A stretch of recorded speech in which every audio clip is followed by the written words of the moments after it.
INFJs are not what you think. The truth about this personality type. When most people hear INFJ, a very specific image pops into their head.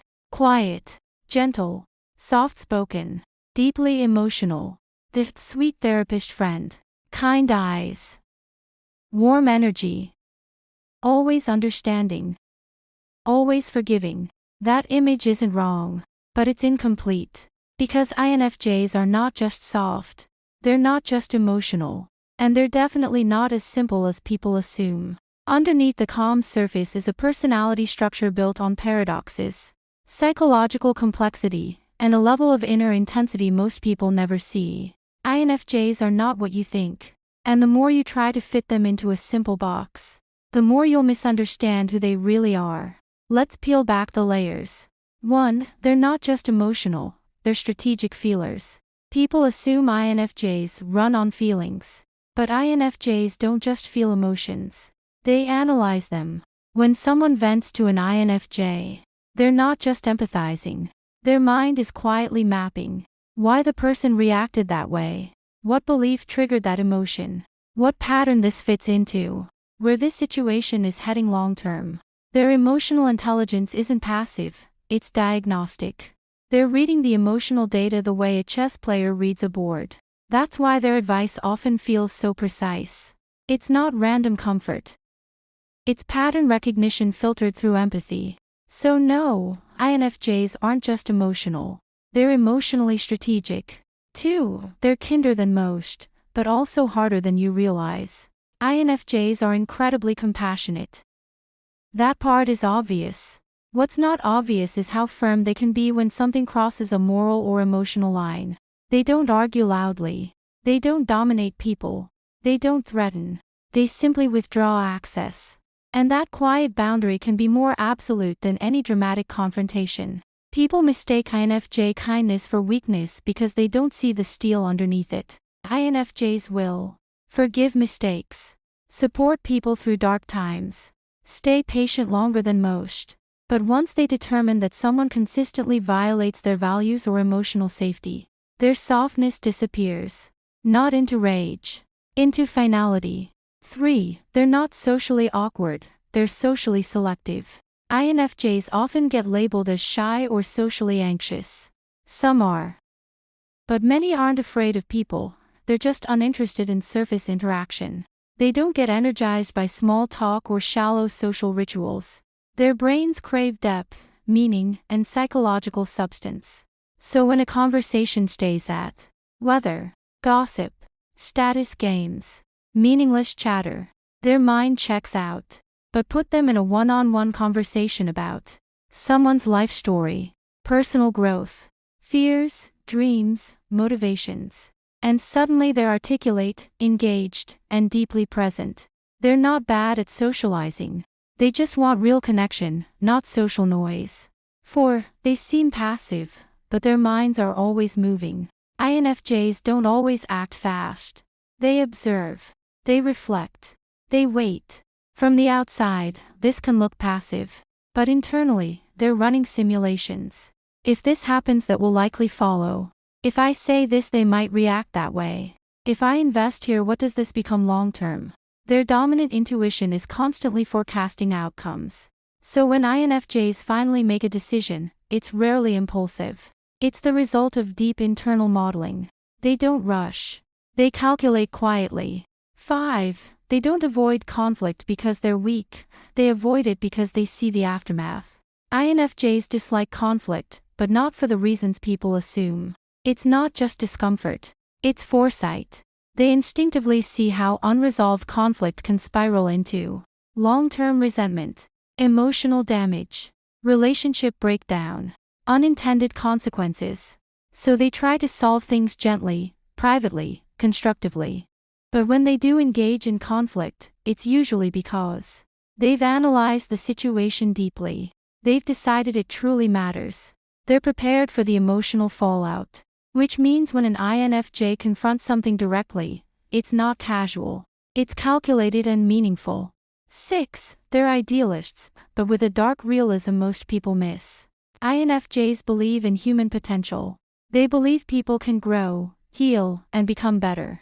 But this doesn't mean they're naive.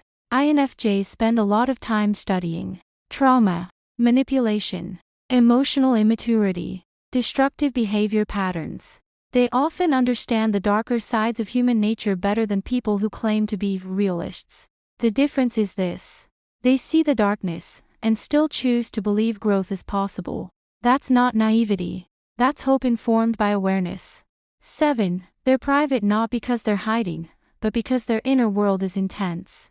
INFJs don't open up easily, not because they're secretive for fun, but because their inner world is layered, emotional, abstract, and hard to translate. Their thoughts aren't just, "I'm sad" or "I'm happy." They're symbolic, future-oriented, emotionally complex, tied to deep personal meaning. It takes energy to explain that to someone. And if the other person isn't capable of meeting them at that depth, it feels exposing rather than connecting. So they protect their inner world carefully. Not everyone gets access to the real INFJ. 8. They look calm, but feel everything intensely. INFJs often appear composed, even during emotional situations. They may speak softly, think before responding, and keep a steady tone. But internally, emotions move through them like tidal waves. They just process internally first before expressing outwardly. This leads people to think they're not that affected. Meanwhile, the INFJ is replaying conversations, analyzing emotional shifts, feeling empathy for everyone involved, questioning their own role. They don't lack emotion. They just metabolize it privately before showing it. 9. They don't need the spotlight, but they can lead profoundly. INFJs rarely chase attention or dominance. But when they step into leadership, it's often vision-driven, values-based, focused on long-term impact. They inspire rather than command. They persuade through insight rather than pressure. People follow INFJs not because they're loud, but because they feel understood and guided towards something meaningful. It's quiet leadership, but it can reshape lives. 10. They doubt themselves more than you'd expect. Despite their deep insight into others, INFJs often struggle with self-doubt. They question, "Am I overthinking? Am I too sensitive? Am I expecting too much?" Because they live in such a complex internal world, they're highly aware of nuance, including their own flaws and contradictions. This can make them appear uncertain. But over time, many INFJs grow into strong inner confidence rooted not in ego, but in self-understanding. 11. They don't give up on people easily, but when they do, it's real. INFJs will try. They'll explain. They'll forgive. They'll empathize. They'll hope. But if someone repeatedly ignores boundaries, refuses growth, or takes emotional energy without reciprocity, INFJs eventually reach a quiet conclusion. And when they let go, it's rarely a bluff. They've already processed the loss. That's why their exits can feel sudden, but internally, they were long prepared. 12. They're softer with the world than they are with themselves.